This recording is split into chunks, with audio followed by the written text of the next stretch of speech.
So keeping our focus on the delayed 2018 budget and to have another perspective to it, joining us on Sunrise Daily is Sam Ohuabunwa. He's the former chairman, Nigeria Economic Summit Group, also former president of the Nigeria American Chamber of Commerce. Thank you so much indeed for coming on State of Sunrise Daily. At this moment, okay, we have a sister program too, but not to worry.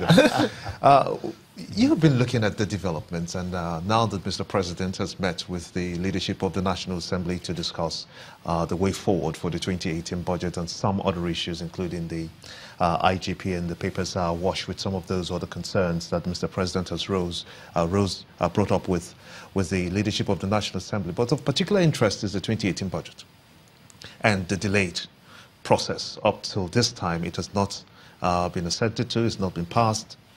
And people speculate. They say that perhaps the legislators themselves, because Mr. President made that announcement on 7th of November when he made the presentation to the joint session, that implementation of the 2017 budget will be carried over to the 2018 budget. And as a result, some of the lawmakers feel that funds meant for capital projects will be stifled.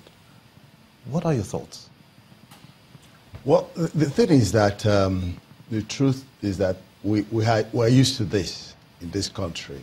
You know, it's rare to have Nigerian budget passed on schedule. It's rare. And these were part of the changes we expected will happen during this period. But it's getting worse. Speaking about because sometimes you wonder whether you should be unhappy or happy that the budget is delayed, because traditionally, capital budget is extended, carried from one year to another. And in this particular year, the law say that 2017 budget will be effective till March, then they moved it to May. So essentially, you will say that we haven't lost much, essentially, because of the way the law was captured.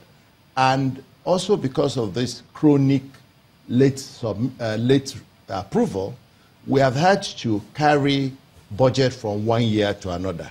And so every budget has to spend at least 9 to 12 months. But does that make it right?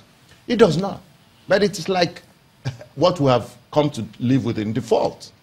The government said that carrying of budget will end last year, and that this year the budget will be approved at the beginning of the year, and every Nigerian economic agent was expecting that to happen. But then it hasn't happened.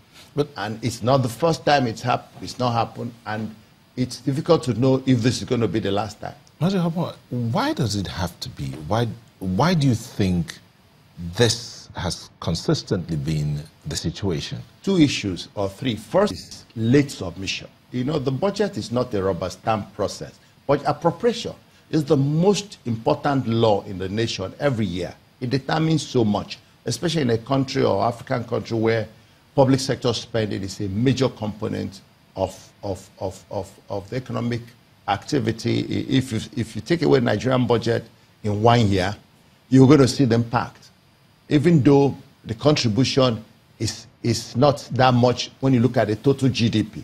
But because of in the formal economy, the public sector spending affected, I mean, all the construction, all the building, all the educational issues. If you take away the Nigerian budget, the issues are, first one, the budget is a long process. That it's not just you submit today, you get approval the next day. We need to, even November is late. But even then, that is one, late submission. Number two is this cat and mouse game between the executive and the legislature. Everybody knows it's the issue. Every year, the legislature will use the budget as an opportunity to extract certain reliefs from the executive. And in this year, it's not just looking for an opportunity. The executive itself has done everything to destabilize the legislature. How? I mean, you've seen how many times the Senate President, the Deputy Senate President have been to court, and how many times their activities have been disrupted, all kinds of funny things. You see, a couple of days ago, people walked into the chambers of the Senate and took the base. Isn't that enough instability for a house that is supposed to be working?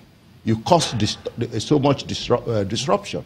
There is evidence that this executive has been wanting to dislodge the leadership of the National Assembly, especially. One would argue that, but that's taking away of the maize is not the fault of the senators. I mean, it was an accident that happened. Yeah, it's not the sake of the senators, but I'm saying that is enough to disrupt. If people walk into your studio now and come and take away your microphone or take away your camera, what are you likely to do? To continue to sit here and talk? Let's face the truth. Until we're ready to face the truth, government can't be fighting itself and expect good results. They say where elephants fight, the grass suffers. These two arms of government have not been at peace since 2015. And except you're blind, you will have known that there has been a consistent effort to change the leadership of the Senate and even the House. And that has been a major problem affecting the ability of the Senate, of the National Assembly, to function.